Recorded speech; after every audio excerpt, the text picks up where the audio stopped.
በዓለማችን ላይ በተለያየ ስፖርት በጣም ብዙና ሀብታም ተጫዋቾች እንዳሉ ይነገራል። ምሳሌ ክሪኬት ተጫዋቾችን ብናይ በጣም ተወዳጅ ናቸው፣ ብዙ ተመልካችም አላቸው። ግን እዚህ ጋር የምናያቸው አራቱ ክሪኬት ተጫዋቾች በጣም ለረጅም ጊዜ ለፍተው ጥሩ ገንዘብ እንደሰበሰቡ ይነገራል። ግን የአራቱም ጠቅላላ ኔትወርዛቸው ቢደመር $340 ሚሊዮን ይደርሳል። የአራቱ ግን ሌላ በስፖርቱ ዓለም ላይ ምን አይነት ስፖርተኛ ተጫዋች አለ ለብቻው ያለው የሀብት መጠን ከነዚህ ከአራቱ ተጫዋቾች እጥፍ የሚበልጥ ነው? እያወራን ያለነው በእግር ኳሱ ዓለም ላይ በጣም ጎበዙና ምርጥ ተጫዋች የሆነው ሊዮኔል ሜሲ ነው። 200 300 ሳይሆን ከ850 ሚሊዮን እስከ $1 ቢሊዮን ሀብት እንዳለው ይነገራል። ዓለም ድንቅ ናት በሚለው ፕሮግራም በድጋሚ ተገናኝተናል። ያለው የሀብት መጠን በጣም ብዙ ከመሆኑ የተነሳ ሜሲ በየቀኑ በሚሊዮን እንኳን ቢያጠፋ ይህ ገንዘብ ለማለቅ ወይም ደግሞ እስከሚያልቅ ድረስ 150 ዓመት ይቆያል። ውድ ቤተሰቦች በዓለማችን ላይ ሊዮኔል ሜሲ ሶስተኛው ከፍተኛ ገንዘብ የሚያስገባ ኳስ ተጫዋች በመሆን ተመዝግቧል። ግን የሁሉ ነገር በድንገትና በአንድ ምሽት የተገኘ ሳይሆን የረጅም ዓመት የልፋት ውጤቱ ነው። ከዛ በተጨማሪ ሌላ አስቸጋሪ የሆነ በሽታም ነበረበት። ሊዮኔል ሜሲ አርጀንቲና ውስጥ በፈረንጆቹ በ1987 ከአንድ ከድሃ ቤተሰብ ተወለደ።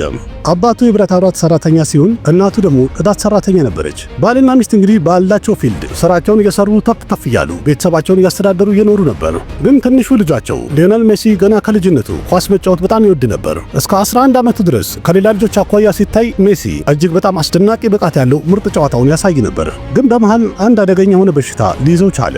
እናም ሊዮኔል ሜሲ ኳስ ተጫዋች የመሆን ህልሙ ሲሰበርና ወደ ኋላ ሲቀር ታየው። ያ በሽታም ግሮዝ ሃርሞን ዴፊሺየንሲ የተሰኘው ነው። የዚህ ችግር ወይም የበሽታው ሕክምና በጣም ውድ ነበረ። ቤተሰቦቹ ደግሞ አቅም የላቸውም። ግን የሚገርመው ነገር በዛ ሰዓት ላይ በጣም ብዙ የእግር ኳስ ክለቦች በሜሲ የእግር ኳስ ጨዋታ በጣም ቢመሰጡም እሱን ማስፈረም ቢፈልጉም ግን የሜሲ የሕክምናውን ወጪ ለማውጣት ፈቃደኛ አልነበሩም። ግን በመሃል በገጠመኝ ሜሲ ባርሴሎና ውስጥ እንዲጫወት አንድ ድል አጋጠመው። የኤፍሲ ባርሴሎና የልጆች ኮች ሆኖ የእግር ኳስ አሰልጣኙ የሜሲ የእግር ኳስ ጨዋታውን ባየ ሰዓት ላይ ብቃቱን አይቶ እጅግ በጣም ስለተደነቀ በዛው ሰዓት ከኪሱ ሶፍት አወጣና አንድ ኮንትራት ጻፈና ለሜሲ ሰጠው። ሶፍቱ ላይ የጻፈው ኤፍሲ ባርሴሎና የሊዮኔል ሜሲ የወጪውን ወይም የሕክምናውን ወጪ ለመሸፈን ፈቃደኛ ነው ብሎ ነበር የጻፈለት። ልክ እንደዚህ ወይም በዚህ መልኩ ሊዮኔል ሜሲ ኤፍሲ ባርሴሎና የወጣቶች አካዳሚ ላይ እንዲሳተፍ ፈቃድ አገኘ።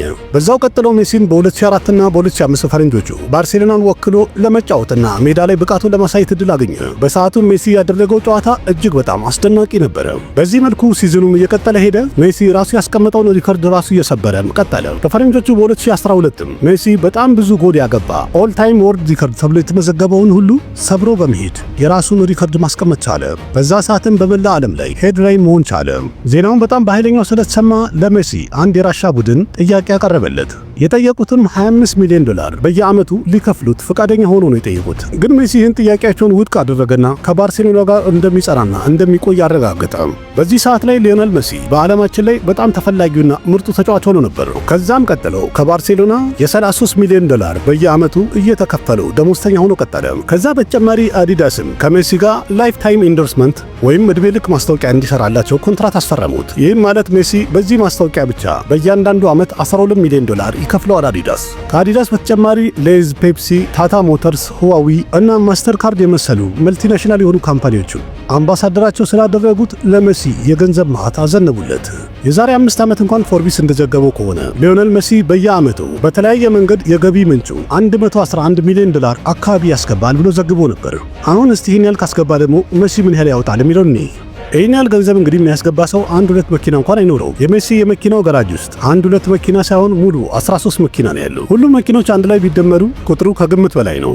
ከነዛ መሃል ፈራሪ 335S እቺኛዋ ሜሲ በጣም የሚወዳትና ፌቨራይት የሆነችው መኪናው ናት። ማሴራቲ ግራን ቱሪስሞ MC፣ ማሴራቲ ግሪንስ ቱሪስሞ S፣ ኦዲ R8 B10፣ ዶጅ ቻርጀር SRT8፣ ኦዲ R8 ስፓይደር፣ ኦዲ Q7፣ ፈራሪ F413 ስፓይደር፣ ሌክሰስ RX፣ ካዲላክ ስክሌድ፣ ሚኒ ኩፐር፣ ሬንጅ ሮቨር ቦግ እና ቶዮታ ፕሪዩስ እነዚህ ሁሉ የሱ መኪኖች ናቸው። ከመኪና በተጨማሪ ሞተር እንኳን ብዙ አይወድም፣ ግን ፕራይቬት ጄት ወይም የግል ጀት በጣም ይወዳል። ሜሲ 2004 ሞዴል የሆነው ገልፍ ስትሪም V የግል ጀት ያለው ሲሆን ይህ ጀት እንግዲህ በውስጡ አንድ ኪችን፣ 2 መታጠቢያ ቤት እና 16 ወንበሮች ያሉት ሲሆን በተፈለጉ ሰዓት ላይ አልጋ መሆን የሚችሉ ወንበሮች ናቸው 16ቱ። ይህ ጀት እንግዲህ ሜሲ በፍላጎቱ ዲዛይን ያስደረገው ሲሆን ጭራው ላይም የሜሲ እግር ኳስ ላይ መለያ ቁጥሩ 10 ቁጥር ያለ ሲሆን ደረጃው ላይ ደግሞ የሜሲም የሚስቱና የልጆቹ ስምም ተጽፏል።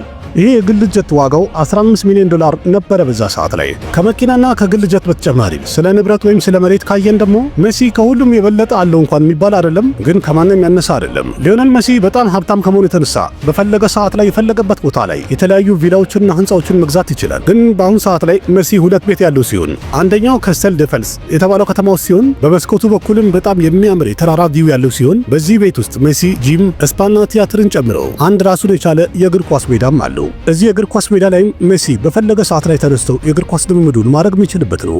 የዚህ ቤት ዋጋ ያው ገበያ ላይ በየጊዜው እያደገ የሚመጣ ሲሆን በሚሊዮን የሚገመት ነው።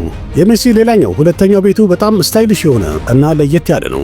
ስፔን ውስጥ የሚገኘው ከባርሴሎና 30 ኪሎ ሜትር ራቅ ብሎ የምትገኘው ቦታ ላይ የካትልን የሚያምር ተራራ ቦታ ላይ በቅርበት የሚገኘው ይሄ ቤት ከላይ ሲታይ የእግር ኳስ ቅርጽ አለው። ይህንን ቤት ሜሲ በዓለማችን ላይ ታዋቂ የሆነ አርኪቴክት ዲዛይን አድርጎ እንዲሰራለት ያዘዘው ሲሆን ምርጥ አድርጎም ሰርቶለታል። እናም በአሁኑ ሰዓት ላይ ሜሲ ከነ ቤተሰቡ ጋር እዚህኛው ቤት ውስጥ ነው የሚኖረው። በገበያ ዋጋ በዛ ሰዓት ላይ እስከ $65 ሚሊዮን እንደወጣበት የተነገረ ሲሆን ዛሬ ላይ እንኳን በጣም አጨምሯል፣ አድጓል ማለት ይቻላል። ነገሩ በዚህ አያበቃም።